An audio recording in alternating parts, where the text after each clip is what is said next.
Muy buenos días, tengan todas y todos ustedes. En nombre de la Universidad Nacional Autónoma de México, del Consejo de Humanidades y del Programa Universitario de Estudios sobre la Ciudad, les damos la bienvenida a este ciclo de conferencias sobre la ciudad y la pandemia. El, el este problema que nos aqueja actualmente nos está dejando muchos problemas que afectan nuestra vida diaria. Y esto es en todo el mundo. Es un problema que ya ha cobrado decenas de miles de vidas, aproximadamente unos 2 millones de personas contagiadas. Este problema ha colapsado los sistemas de salud y en varios países, y su impacto en la economía se sabe que va a ser muy profundo y todavía no alcanzamos a ver su magnitud. Y debido a que sus consecuencias se van a sentir en muchos aspectos, principalmente en las ciudades. En el PUEC hemos pensado en compartir con ustedes algunas reflexiones no de todos, pero sí de los más visibles, de estos problemas que se van a ver en los próximos semanas y seguramente en los próximos meses. Hemos diseñado un ciclo de 5 conferencias. Hoy daremos inicio con la primera acerca del problema de la distribución de alimentos. La semana próxima tendremos con nosotros al doctor Daniel Yernó, quien nos va a hablar de los efectos de esta pandemia en la actividad del turismo. Posteriormente estará con nosotros el doctor José Gasca, del Instituto de Investigaciones Económicas de la UNAM, quien nos va a hablar del sistema alimentario a nivel nacional como un problema de soberanía alimentaria. Seguiremos después con la doctora Lucía Álvarez, quien va a abordar un tema todavía muy importante, que es el de cómo ha sido la respuesta de la ciudadanía a todos estos problemas. Y para cerrar el ciclo, tendremos con nosotros al doctor Manuel Suárez Lastra, del Instituto de Geografía, también de la propia UNAM, quien nos hablará de la geografía de la pandemia, esto a nivel nacional. Estamos transmitiendo en vivo porque nos interesa mucho conocer su opinión. Queremos saber cómo están ustedes resintiendo estos problemas que en cierta forma son nuevos, aunque hemos tenido epidemias en otras ocasiones. La profundidad y la amplitud de la epidemia actual nos hace interesarnos por saber cómo el pueblo de México los está viviendo. Al final de la conferencia podrán ustedes, y a lo largo de ella podrán ustedes hacer preguntas, las iremos recopilando para al final hacer una ronda de preguntas.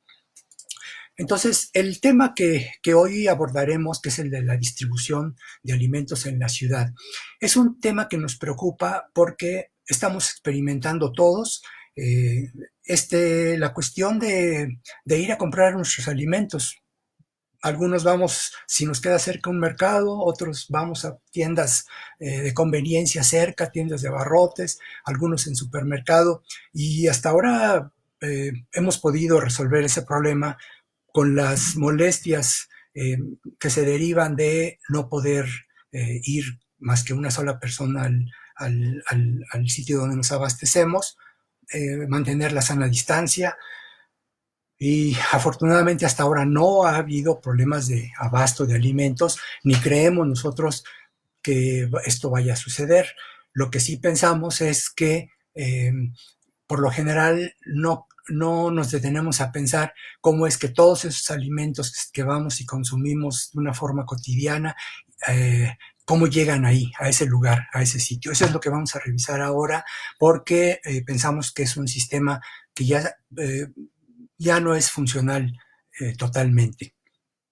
En particular, este tema de ir por los alimentos, de conseguir por los alimentos diarios, es un problema que afecta principalmente a las personas mayores, quienes tienen dificultad para moverse, aunque sea cerca de su casa. También es un problema que enfrentan las madres y los padres que viven solos con hijos pequeños, porque pues tampoco es fácil dejar en casa a estos niños mientras que uno sale de ella.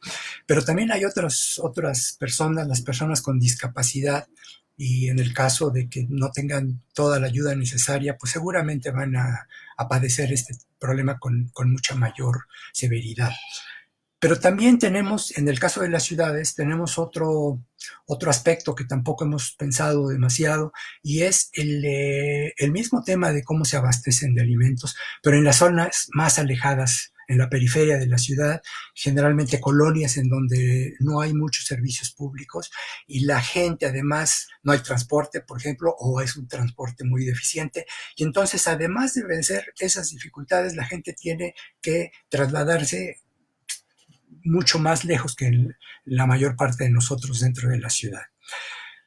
Y por último, diremos que todos estos problemas se van a acentuar más durante la fase 3 que debe estar por iniciarse próximamente, porque la movilidad va a ser mucho más restringida.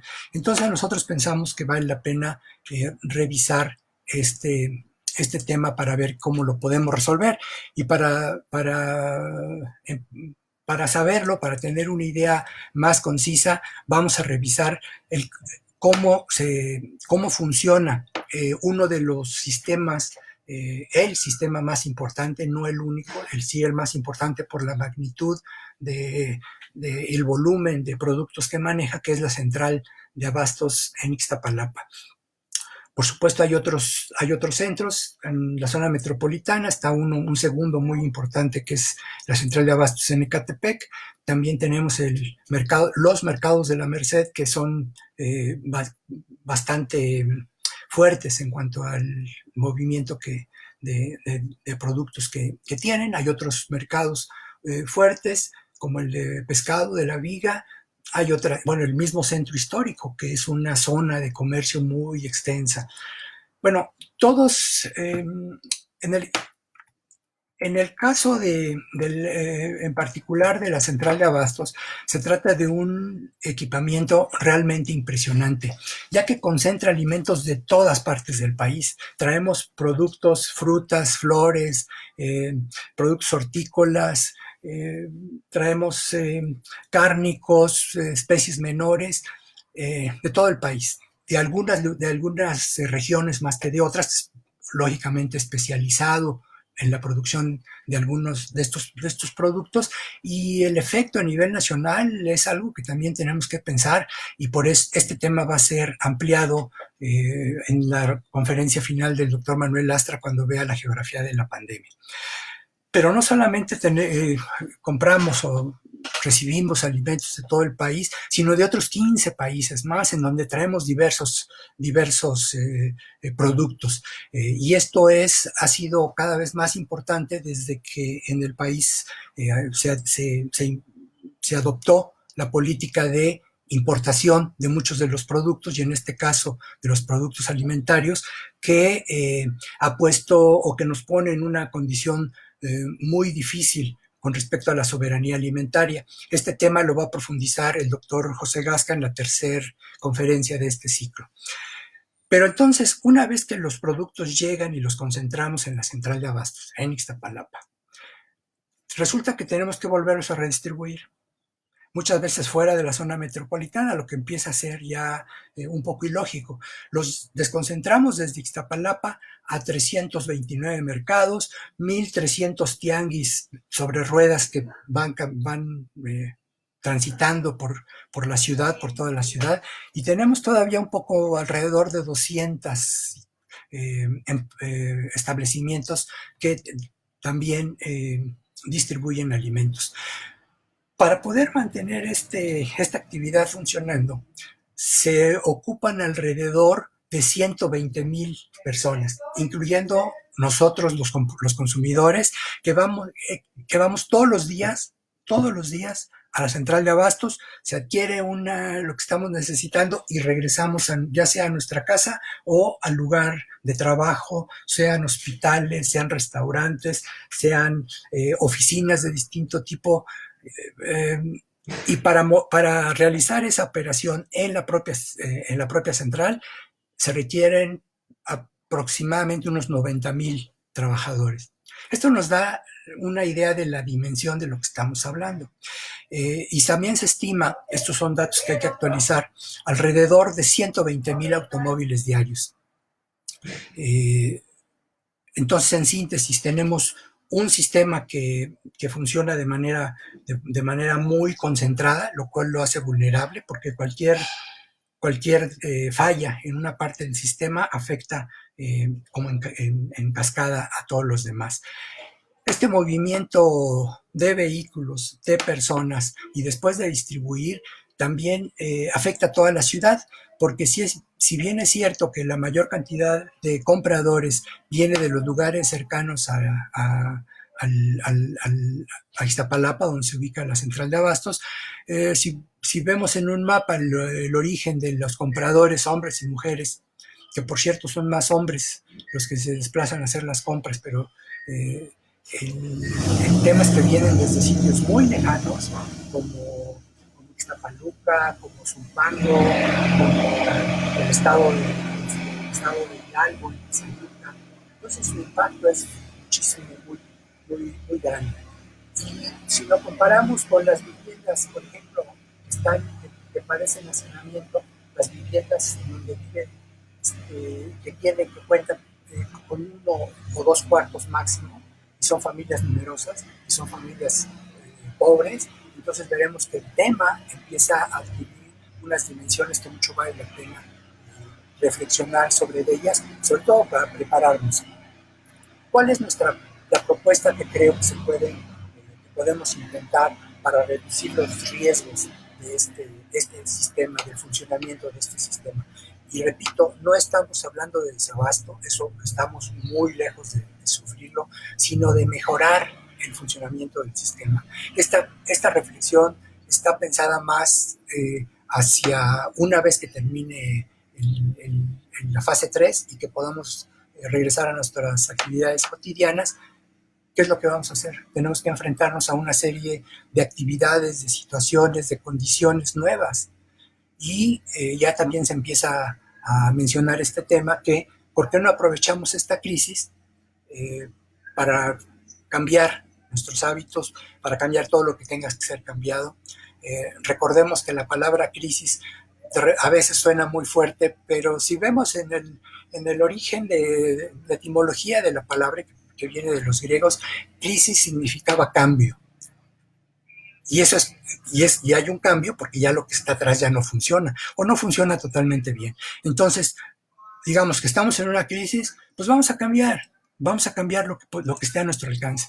¿Cuál es nuestra propuesta? Pues en primer lugar, rediseñar ese sistema altamente concentrado, detener los vehículos, grandes vehículos, estamos hablando de Tortons, de vehículos, camiones de 2 vagones, muchos de ellos especializados, refrigerados para poder mantener los productos frescos hasta la merced, detenerlos en las afueras de la zona metropolitana antes de que entren a la ciudad. Todos hemos visto estos camiones circulando por las avenidas más importantes de la ciudad, entorpeciendo el tráfico. Pues esto no tiene por qué ser. Y aunque es cierto que la mayoría de esos movimientos se dan en la madrugada, no por ello dejan de ser un riesgo para la población local por donde atraviesan. Entonces, detenemos estos vehículos en las afueras de la zona metropolitana y de ahí se redistribuyen a 5, 7, 8 subcentros. Esto habría que precisarlo, se requiere un estudio muy eh, profundo, muy sistematizado. Y aquí, con respecto a los datos, porque ese es otro de los problemas, los datos que tenemos para cuantificar este problema o no están actualizados o según las fuentes de información varían, los métodos con los que recopilan información no son los mismos, entonces se dificulta mucho tener la contabilidad de cuánta mercancía estamos hablando. Entonces, una vez que se detienen en estos centros metropolitanos y llegan a los 8 subcentros dentro de la ciudad, esos subcentros ya estarán más cerca del área local en donde tienen que ser consumidos. ¿Cuáles son las ventajas de este rediseño? Pues básicamente disminuir el número de viajes dentro de la ciudad, disminuir las distancias que recorren los vehículos y por lo tanto disminuir las emisiones de gases de efecto invernadero, que es otro problema que también nos aqueja. Los alimentos quedan más cerca de quien los necesita. Y por cierto, aquí déjenme comentarles que algo parecido está haciendo ya la Secretaría de Inclusión y Bienestar de la Ciudad de México, porque ahí una de las actividades que realizan es a través de los comedores comunitarios, en donde llevan una cantidad impresionante de comidas a quienes más lo necesitan. Yo en algún momento llegué a escuchar a la secretaria hablar de 40,000 desayunos diariamente dentro de toda la ciudad, y esto es algo que hay que poner de relieve. Bueno, un sistema similar, nada más que sería acercar los productos a quienes los vamos a consumir. Se pueden explorar otras alternativas que también apenas se están poniendo en práctica, como los bancos de alimentos. Así como hay bancos de dinero, como hay bancos de materiales, como hay muchos otros bancos, se está pensando, algunas de los investigadores relacionados con este tema están pensando que un banco de alimentos puede ser una buena idea para apoyar este tema de la distribución. Otra propuesta que ha sido muy poco atendida, aunque sí empieza a ser estudiada, es aprovechar la producción de la agricultura periurbana. Y esta es una actividad que generalmente pensamos que es un lujo, porque se trata de productos que no tienen la magnitud ni la variedad de los productos que estamos hablando en la central de abastos, pero son productos de consumo de primera necesidad, de verduras, hortalizas, pero con la ventaja de que el productor mismo los lleva a su lugar de venta. Es decir, es lo que los economistas llaman ciclos cortos agroalimentarios. Y de esta manera se disminuye, incluso disminuye el costo del proceso, y podemos tener los alimentos a un menor precio del que estamos pagando con el sistema actual, porque no solamente es el costo de producirlos, sino el costo de trasladarlos y el costo de pagar el lugar en donde los vamos a consumir. También esta medida nos puede ayudar si mantenemos esas zonas productivas en el área periurbana de las ciudades. Estaríamos apoyando el cuidado de los servicios ambientales que prestan estas zonas de la ciudad. Porque generalmente pensamos que lo que llamamos el campo o la periferia rural, pues son periferias que se dedican únicamente al campo, y esto ya no es así. Desde hace muchas décadas ya las áreas periurbanas son espacios multifuncionales. Ya no solamente es la agricultura, también son zonas de recepción de migrantes que no pueden pagar los precios dentro de la ciudad, a nivel intraurbanos. Hay actividades que se deslocalizan, es decir, que ya no tienen por qué estar dentro de la ciudad. Entonces son espacios que tienen muchas otras actividades y que están afectando por la cercanía a zonas de valor ambiental, zonas incluso áreas protegidas que tienen ya la declaratoria de protección, pero como la expansión urbana es muy fuerte, tarde o temprano terminan siendo ocupadas. De esta manera también el tema toca otro aspecto que sí ha sido muy poco estudiado, que es el de la justicia espacial. Además de la justicia social, que evidentemente es una parte de los derechos que debemos de exigir como ciudadanos, el de la justicia espacial se refiere a que todas las áreas de la ciudad pues deberíamos tener los mismos derechos, y las mismas facilidades, los mismos equipamientos. Eso es una justicia espacial, y eso todavía estamos muy lejos de cumplirlo. El haberse incluido el tema de derecho a la ciudad en la legislación es un gran avance, pero todavía no es suficiente. Y por último, decía yo al principio que este tema de poder tener garantizada la alimentación es un tema de seguridad alimentaria que no se puede desdeñar. ¿Qué ganaríamos con apoyar esta agricultura periurbana? Pues, en primer lugar, proteger a los propios productores. Los productores están compitiendo en condiciones muy duras con grandes empresas y generalmente no tienen toda la capacidad ni de financiamiento ni de insumos que se requieren para mantener una buena producción, y entonces pues es lógico que tarde o temprano la presión inmobiliaria, que es muy fuerte, es otro tema que olvidé comentar, como uno de los problemas que componen el tema de la agricultura periurbana. La presión inmobiliaria cada vez está yendo más hacia las periferias. Déjenme decirles que estos intentos de ciclos cortos ya existen. Todos habremos visto eventualmente en algún jardín, en alguna zona de los barrios centrales, sobre todo los barrios donde viven personas de buenos ingresos, que están estos tianguis de productos ecológicos. Pues lo que hay que hacer es apoyarlos para que se puedan estar presentes en otras partes de la ciudad. Finalmente, con esto cierro la presentación. Tenemos que pensar, decía yo al principio, tenemos que pensar en el día después, como en la película, el día después. ¿Qué pasa cuando podamos regresar a nuestras actividades, vamos a decirles normales, rutinarias, y nos vamos a enfrentar a un cúmulo de problemas que antes no habíamos tenido o a los cuales no les habíamos puesto la suficiente atención? Es una oportunidad para el cambio y así lo queremos transmitir. Entonces, yo les agradezco su atención y con todo gusto recopilamos preguntas. No sé si ustedes tengan comentarios.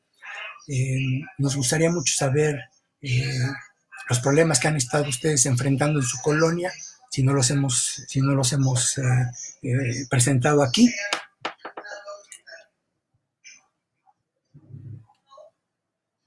Escuchamos el equipo de apoyo del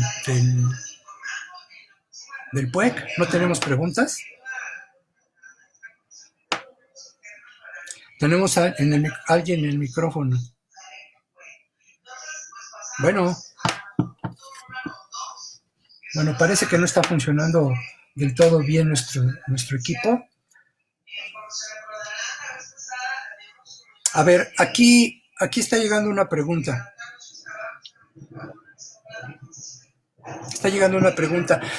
Alguien nos pregunta, ¿en cuánto tiempo se pueden instrumentar estas medidas? Bueno, miren, sería irreal pensar que lo podemos empezar inmediatamente, pero yo creo que muchas de ellas sí podemos empezar ya. Debimos empezar ya hace mucho tiempo. Pero repito que como no teníamos en la mente estos problemas, no pensábamos en eso. Entonces diríamos, ya hay productores en este momento, las autoridades de la seda están al tanto de estos problemas, hay grupos ciudadanos organizados que saben de este problema. Entonces no estamos empezando de cero. Aquí está llegando otra pregunta. Bueno.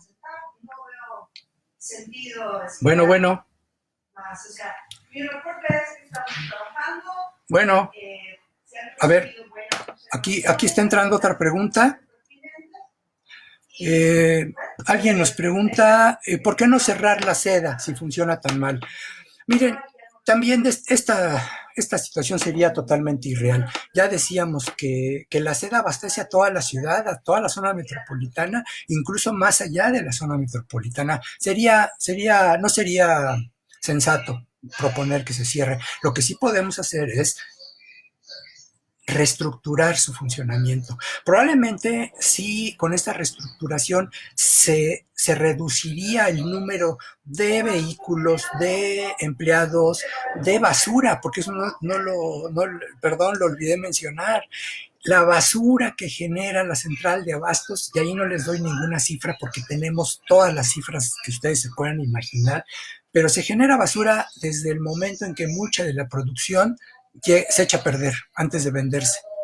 Como decía Fontione en el siglo XIX, los jitomates se cultivan cerca de la ciudad porque es lo que más fácil se echa a perder. Entonces tiene los agricultores que tienen siembra de tomate tienen que estar muy cerca de la ciudad. Bueno, no estamos, no estamos como en el siglo XIX, pero esa cantidad de basura seguramente es mucha. Entonces, no pensamos que haya que cerrar la seda, tenemos que racionalizarla.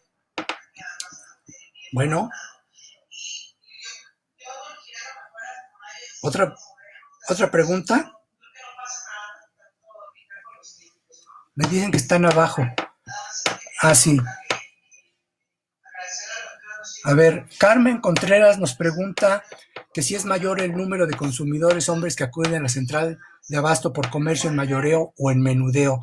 ¿Tendrá relación esta proporción con el acceso al SEDA, la seguridad y la movilidad? Gracias, Carmen, muy buena pregunta. En realidad, la central de abastos empezó como una como una unidad de venta al mayoreo, pero por el funcionamiento se fue convirtiendo en mediano e incluso en pequeño comercio.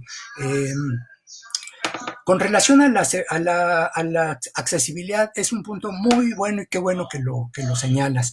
Efectivamente, dada la gran cantidad de vehículos que entran y salen de la central de abastos, el hecho, la localización tiene mucha importancia, y de hecho que esté cerca del circuito interior Río Churubusco, eso aminora mucho el congestionamiento, pero aún así es uno de los temas que seguramente se mitigarían con una redistribución de las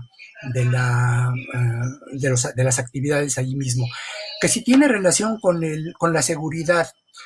Mira, el tema de la seguridad es un problema que afecta prácticamente a toda la ciudad. Yo no diría especialmente en la central de abastos. Seguramente se dan como en otros lados de la ciudad, pero yo creo que aquí se requiere un estudio serio. Yo repito, no quiero dar cifras de las que no esté yo seguro. Tenemos que hacer un estudio serio acerca de cuáles son los problemas de inseguridad que se presentan en particular en este, en este sitio. Tenemos otra comentario aquí. Es Mónica Sánchez Gil, nos pregunta qué características, distancia, vocación, etcétera, recomienda que deban tener los subcentros. Igualmente, Mónica, muchas gracias. Mira, eh, la distancia, vamos a decir la distancia al centro. La distancia actualmente del centro de la ciudad a los límites exteriores de la ciudad, donde pensamos que se deben de tener estos subcentros, estos grandes subcentros, es alrededor de 14 a 20 kilómetros. Tan extensa es la ciudad, tan extensa, es que ya las afueras nos quedan muy lejos. De todos modos, 14 o 15 kilómetros, 14 o 20 kilómetros es una cantidad considerable. Pero la ventaja que tenemos ahí es que todavía hay espacio relativamente disponible. Eso no quiere decir que podemos seguir ocupando estos terrenos, porque como decía yo al principio, muchos de estos terrenos o son inhabitables o tienen condiciones de habitabilidad de mucho riesgo, y esto también lo sabemos. Las familias más pobres se van a ocupar las zonas que son inadecuadas para los asentamientos humanos, pero es donde es más barato vivir. Entonces, habría que buscar terrenos lo suficientemente grandes, que esa es otra de las características. Tienen que ser terrenos amplios. La vocación, bueno, mira, aquí en este caso es más difícil porque no hay ningún terreno en las cercanías de la ciudad que no tenga ningún uso. Eso sí, te lo podemos asegurar. Prácticamente todos los terrenos están ocupados, lo que no quiere decir que estén bien ocupados. Quiere decir que, por ejemplo, podemos tener grandes almacenes, por ejemplo, de centros comerciales. Que son importantes, pues sí, son importantes de alguna manera, pero probablemente la importancia para la ciudad pues sea menos que si lo vemos desde este punto general, integral de la ciudad. Y esta es otra característica que tiene que ver con lo de la justicia espacial que nos referíamos en algún momento. porque las ocupaciones, la localización de actividades dentro de la ciudad no debe ser únicamente resultado del poder adquisitivo de quien puede hacerlo. Yo tengo suficientes recursos económicos, puedo comprar un terreno donde yo quiera y ahí hago pues las actividades que a mí me parecen eh, necesarias. Pero eso no necesariamente va a ser igualmente bueno para toda la ciudad. La cuestión del derecho a la ciudad precisamente busca eso, ponderar que todos los intereses de todos los ciudadanos, de todos los que vivimos en la ciudad, porque todos somos ciudadanos, tengamos las mismas condiciones de derecho a nuestra ciudad. Esto no es fácil, pero espero haber contestado medianamente tu pregunta. Bueno, Ana Bustamante, hay mucho ruido en la transmisión, se escucha una mujer hablando. Pues aquí no sé yo si está metiendo ruido, Ana. Muchachos, a ver si pueden encontrar eso.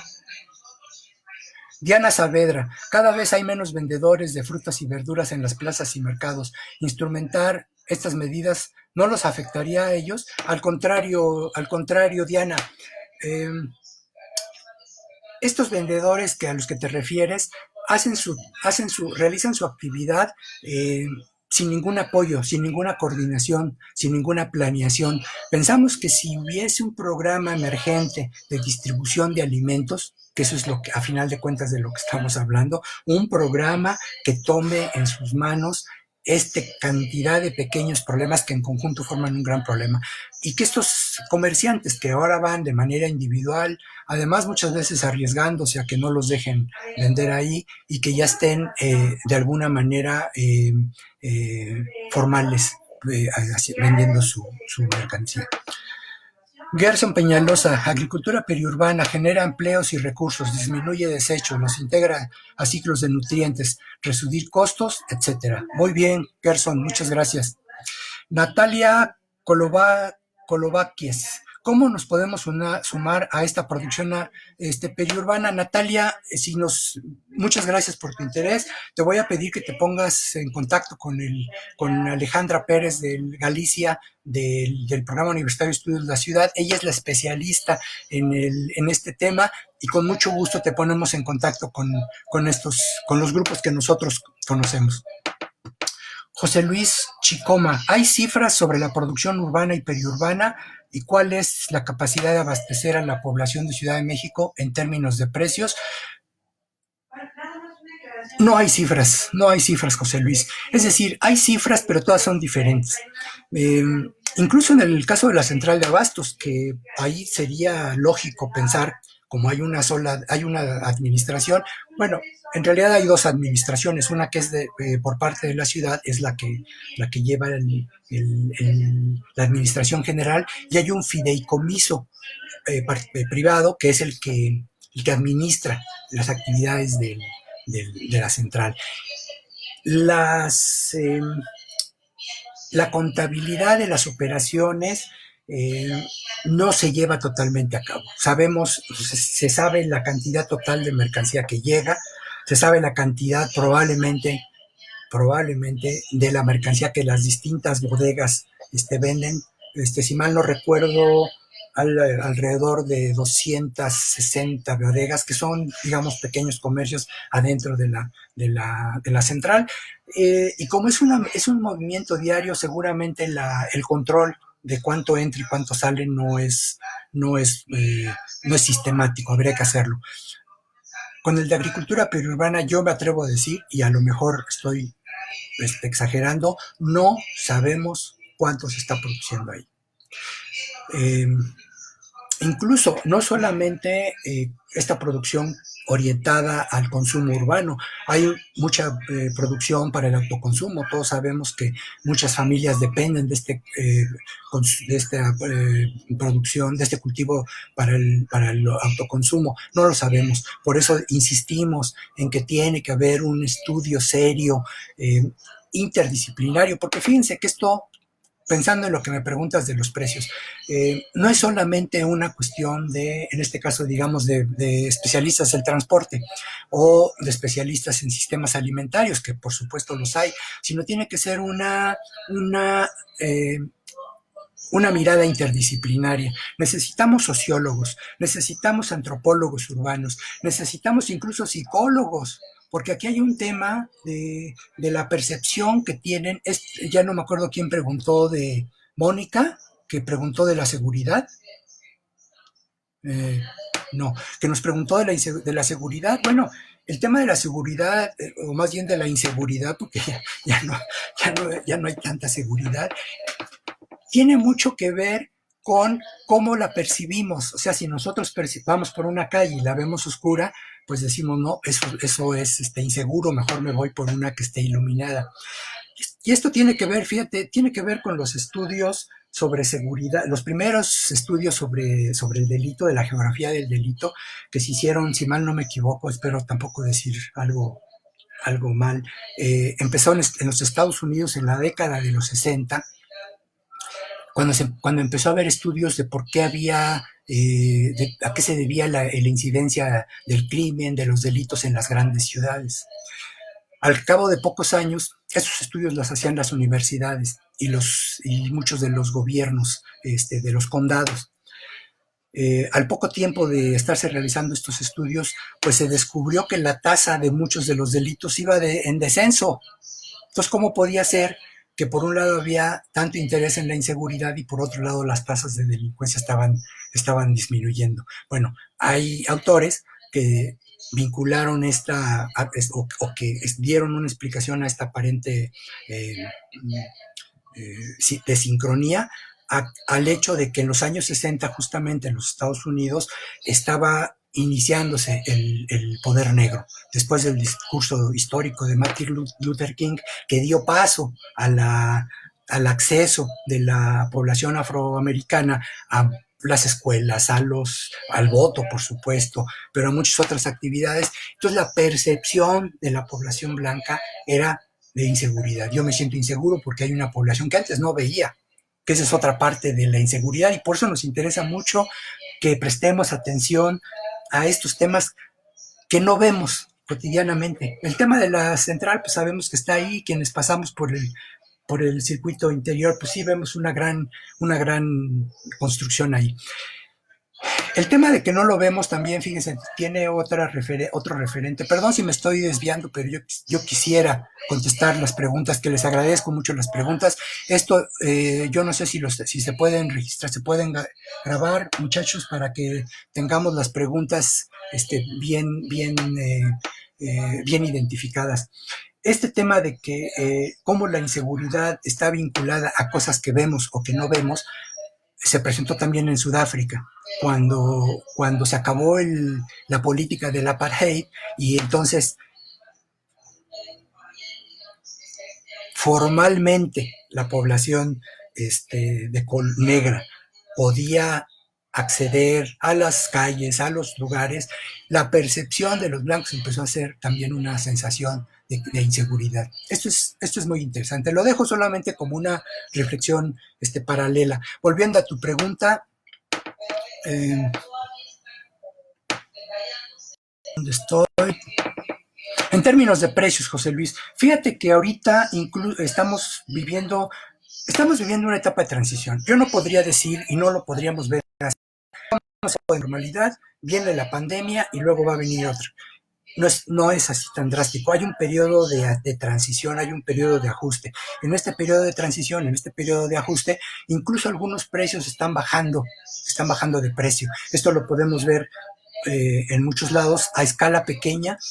Yo no soy economista, no te sabría decir qué impacto va a tener en las próximas semanas, pero es un tema que vamos a apuntar y que probablemente en la conferencia del doctor Gasca te pueda explicar mucho mejor que yo ese tema.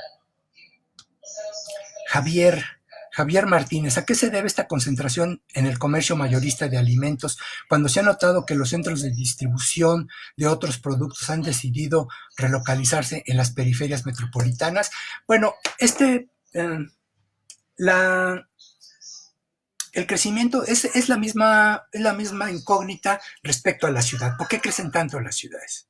Si nos preocupa mucho que la ciudad es muy extensa, y nos preocupa porque efectivamente, en primer lugar, por las distancias, ¿no? Todos padecemos una hora y media en transportarnos, pues eso no tiene nada que ver con una situación de calidad de vida ni de confort metropolitano. Ya cuando la gente llega después de una hora y media de viajar en un transporte público a su trabajo o estudiar, pues ya lleva un desgaste físico y mental muy grande.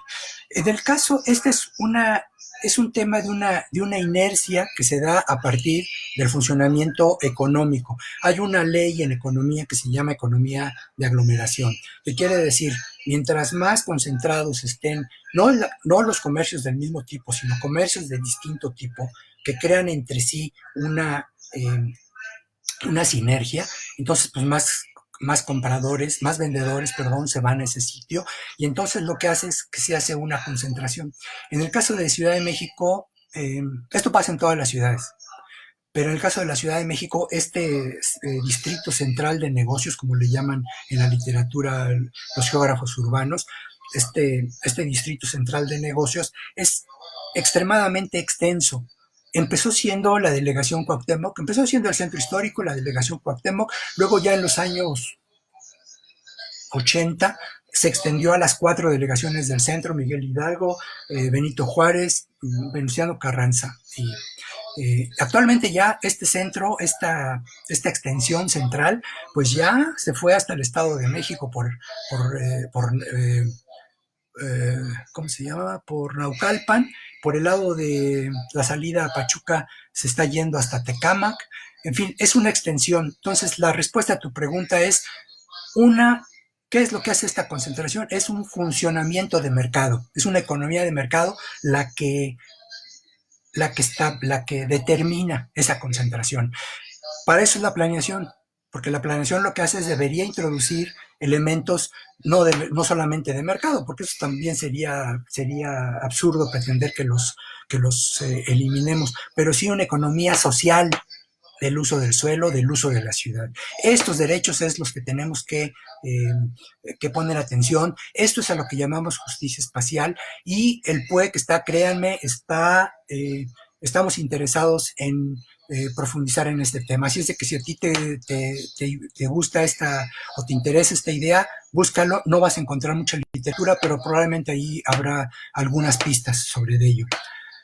Georgina Insunza del, nos habla desde el Poli. ¿Cuál es el papel de los repartidores a domicilio? ¿Cómo contribuyen a la distribución de alimentos? ¿Se puede estimar los que operan con aplicaciones y sin aplicaciones? Gracias, Georgina. Es muy buen tema. Fíjense que es una característica que empezó de una manera espontánea, porque los restaurantes, cuando empezaron a dejar los restaurantes y muchos de los comercios empezaron a tener una disminución de clientes, pues optaron por esta salida que realmente es una solución, ¿eh?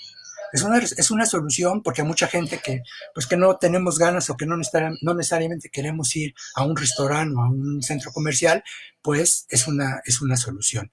Y es a lo que yo me refería. Esta medida se está tomando de una manera transitoria. Es muy probable, y aquí también entramos en el terreno de empezar a pensar en el día después, es muy probable que una buena parte, yo no creo que toda, pero una buena parte de las operaciones que actualmente se realizan concentrados se adopten esta modalidad, porque es más barato.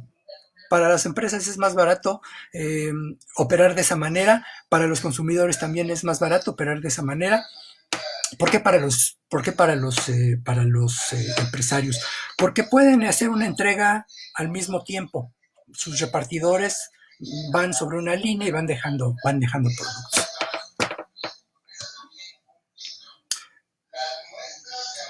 Se pueden estimar con aplicaciones y sin aplicaciones. Ahí sí te fallo, Georgina, discúlpame. No quiero darte cifras falsas. Yo recuerdo que cuando empezó el auge de los celulares, se dijo, por ejemplo, que podríamos tener una herramienta para ver la distribución de viajes, las líneas de origen-destino dentro de la ciudad. Esa es una buena idea, pero no prosperó porque esta medida del celular lo que te daba no era la medida de yo estoy en mi casa y me voy a la escuela o me voy al trabajo o me voy a comprar, que por cierto esos tres motivos de viaje son los más importantes de todos los movimientos que se realizan en la ciudad. Son, si no me equivoco, andan alrededor del 65-70% de todos los viajes se realizan o porque vamos a trabajar, a la escuela o a comprar. Entonces, este es un dato importante para las políticas públicas de transporte, pero de otras cosas, pero de transporte, porque quiere decir, si atacamos tres rubros de movilidad, estamos resolviendo la mayor parte del problema. Con respecto a las aplicaciones, yo imagino que está pasando lo mismo. Las aplicaciones es una empresa privada, son empresas privadas y seguramente esas empresas tienen los datos disponibles. Yo desconozco, voy a averiguar eso porque me parece una buena pista. Mónica Sánchez nos da las gracias. No, Mónica, al contrario, ojalá que esto sirva.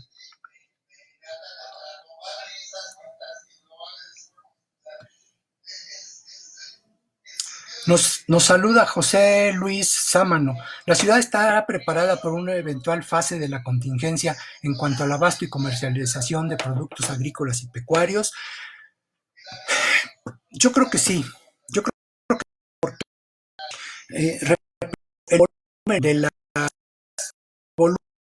de la, de la cantidad de productos que se maneja ahí, José Luis, nos hace pensar que estamos lejos de llegar a una situación de desabasto. Lo que sí es probable que enfrentemos es, fíjense, no va a venir del mercado interno, no va a venir de nuestros productores, va a venir de la dependencia que tenemos del mercado externo. Y esto no me quiero meter porque José Luis, José Gasca lo va a tratar con mayor claridad y con más detalles. Pero nosotros estamos dependiendo, la mitad de lo que comemos viene de fuera. Imagínense ustedes, hablaremos de la geografía de la pandemia, sabemos que está afectando a todo el mundo, a todos los países del mundo. ¿Cómo sabemos que donde estamos importando alguno de los abarrotes, de los alimentos, la pandemia no les va a afectar sus exportaciones? Porque seguramente estos países pues, preferirán alimentar su mercado interno antes de que mandarlo afuera. Ahí sí nos puede afectar. Pero en cuanto a la producción interna, fíjate que hay estudios muy profesionales, hechos desde los años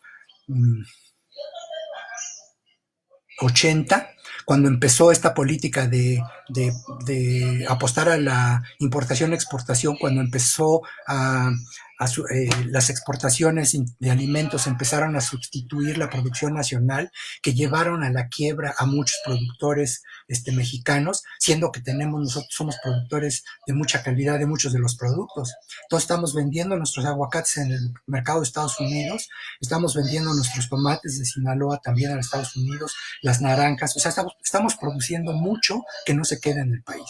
Entonces yo por eso digo, no corremos riesgo de tener un problema de abasto interno en el país a condición de que apoyemos a sus productores nacionales. Espero haber contestado tu, tu, tu, eh, tu inquietud. Lorena Cabrera Montiel desde Puebla. ¿Hay ciudades que puedan servir de ejemplo en la puesta en marcha de políticas e infraestructura pública de apoyo para la agricultura periurbana o a pequeña escala? No sé, Lorena. Políticas e infraestructura pública de apoyo para la agricultura periurbana. No te puedo dar ejemplos. Disculpa, es otra pregunta. Por favor, equipo, anoten todas las preguntas.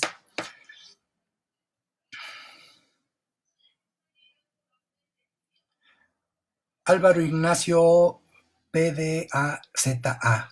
¿Está de acuerdo con reducir o dispensar el transporte público como lo están haciendo en algunos países en Europa? Sí, estoy de acuerdo.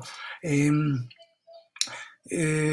muchos países, por ejemplo, en Francia o en Alemania, donde el transporte público es muy barato. No dispensar, no es gratuito, eso también tampoco sería realista decir que puede ser gratuito, pero es un sistema subsidiado. Pero también debemos de tomar en cuenta que en el caso de Alemania es un país que tiene un estado de bienestar prácticamente mucho mayor que en las economías del sur global. Mucho la atención porque siendo un país con muchos ingresos, probablemente el de más altos ingresos en Europa, tenga un funcionamiento de estado de bienestar de esa calidad. Porque además lo saben, o sea, saben que teniendo este servicio de movilidad en muy con buen accesible para buena parte de la población, van a tener un rendimiento a la hora de su trabajo o a la hora de sus estudios. Ángelo Prad.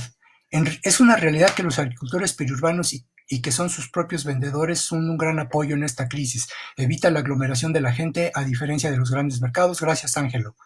A lo mejor, Ángelo te puede dar mayores datos que yo. Los vamos a poner en comunicación. Diana Saavedra, no todos los productores han bajado de precio. Perdón, productos, pues alimentos como el aguacate ya estaban bajando su precio hasta 70 pesos por kilo antes de la pandemia, mientras que el sábado pasado estaban a 120 pesos por el kilo. Muchas gracias, Diana. Lo vamos a conversar con José Gasca. De hecho, yo creo que la parte del precio de los alimentos debería ser un tema que nosotros no incluimos aquí por la brevedad con la que preparamos este ciclo, pero tomo el reto de profundizar en esto, Diana, y veremos si podemos subsanar esta carencia. Gerson Peñalosa, Cuba tiene experiencias consistentes sostenidas desde años atrás. Gracias, Gerson. Lo debía haber sabido porque yo hice una visita justamente a fincas periurbanas en La Habana, cerca de La Habana.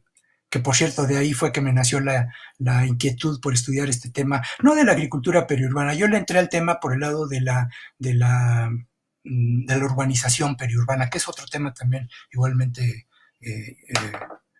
atractivo, interesante.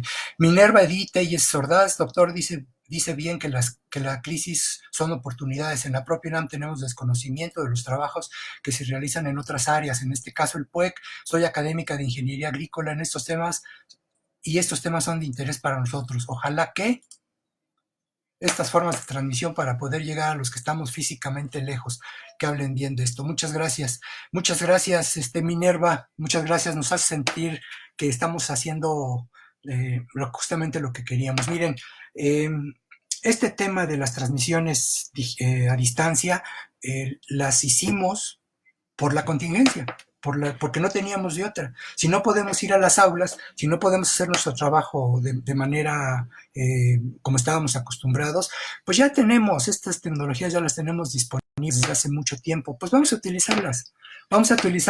Yo creo que regresando a la normalidad, que quién sabe si mundial,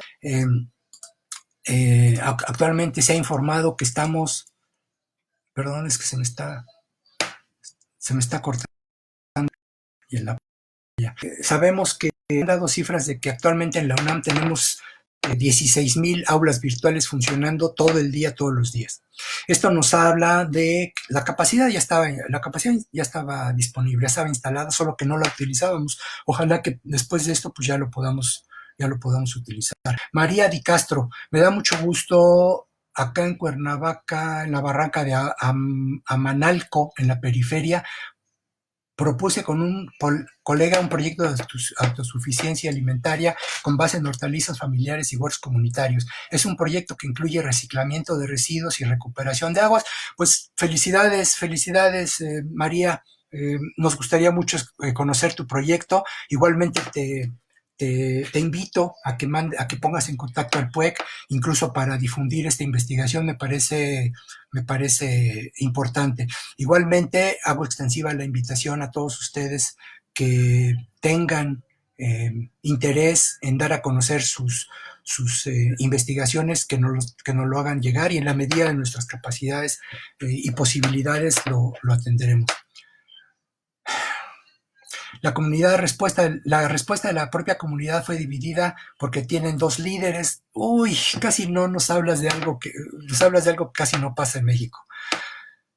Los comuneros y otra persona. No hemos tenido la oportunidad de implementar el piloto para 10 viviendas con un costo de menos de 300,000 pesos. Es desalentador que las personas que no vean la problemática global y entiendan que se puede ir solucionando de poco en poco de manera particular y además los actores que obstaculizan estos proyectos. Pues definitivamente María, creo que a todos nos ha tocado experimentar esta frustración en primer lugar y después enojo de que muchas propuestas y que pensamos que son relativamente fáciles de hacer, porque si la estamos viendo, ¿cómo no va a ser fácil? Si alguien se imagina algo, pues es porque es posible, y que no nos hagan caso, pues sí da coraje.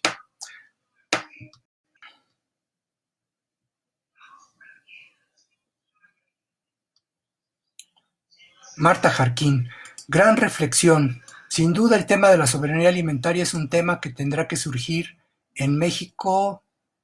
Considero que ahí tenemos grandes fortalezas y crear un gran mercado interno con la crisis. Definitivamente, Marta, muchas gracias. Nosotros también creemos que el mercado interno va a ser es una apuesta que tenemos que recuperar, no solo por la propia alimentación en las ciudades, sino porque es una deuda que tenemos con el campo. Yo creo que ya son muchas décadas de una parte mexicana lastimada, eh, porque pues esto no es justo. Me están pidiendo que avancemos porque ya vamos a cerrar. Entonces, miren, yo les agradecería, de hecho creo que ya no estoy viendo más preguntas. Margarita Camarena, JZ Jacqueline, quiere que platiquemos sobre economía solidaria y social. Excelente, excelente Jacqueline, lo tomamos en cuenta. Mar Castillo, ¿podría darme su mail para una entrevista? Gracias, con mucho gusto. Chicos, toman por favor la llamada para que den los datos. Creo que ya son todas. Sebastián Sáenz, estamos preparados en América Latina para la movilidad sustentable y sostenible. Los planes de gobierno están pensando de manera sensata y oportuna en esto. Preparados, yo creo que sí, Sebastián. A ver, ¿preparados en qué término?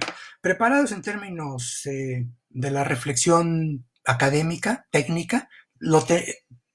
Estoy totalmente seguro que tenemos a los mejores técnicos, tenemos a los mejores investigadores, tenemos a los mejores, como yo decía, no únicamente ingenieros de tránsito o vinculados a estos temas de la semaforización, que es bien interesante lo de la semaforización, lo de la simulación de viajes que pueden perdón, es que me distraje, que nos pueden ayudar a manejar de distinta manera el tráfico. Por supuesto que estamos preparados en todos los centros de investigación y de enseñanza superior, el Politécnico, en el Centro de Investigaciones Económicas, en la UAM, en el Poli, lo tenemos. Incluso yo creo que en la clase política hay una buena parte de los políticos que están realmente interesados en resolver estos problemas. Nos está faltando hacer el vínculo entre la academia, entre la sociedad civil. Tenemos ya muestras de que hay grupos organizados y las autoridades como para intentarlo.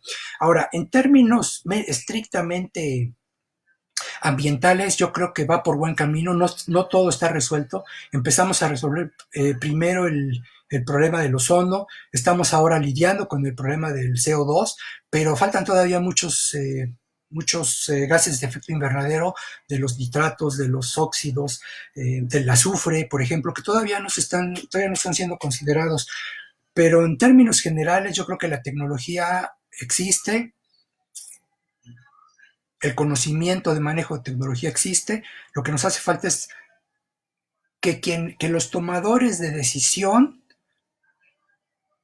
tengan la responsabilidad de cumplir a las demandas de la ciudadanía y que haya rendición de cuentas. Porque si yo como político voy y digo, bueno, yo voy a resolver el problema, en 2 años ya no va a haber nada, y no sé qué, pero pasan los 2 años y pues no, no se pudo simplemente no doy cuentas. Entonces, bueno, mire, ya me están pidiendo que tenemos que cerrar la comunicación. En nombre de la UNAM, del Consejo de Humanidades, del Programa Universitario de Estudios de la Ciudad, del equipo del PUEC, les agradecemos cumplidamente su apoyo por vernos en esta ocasión. Pueden ustedes seguir comentando en streaming, ya una vez que cerremos la sesión, y los invitamos de hoy en 8 a la conferencia de Daniel Yernó, quien nos va a hablar sobre los efectos de la pandemia en la actividad del turismo. Muchas gracias y quédense en casa. Buenas noches. No, buenas noches, no, buenos días.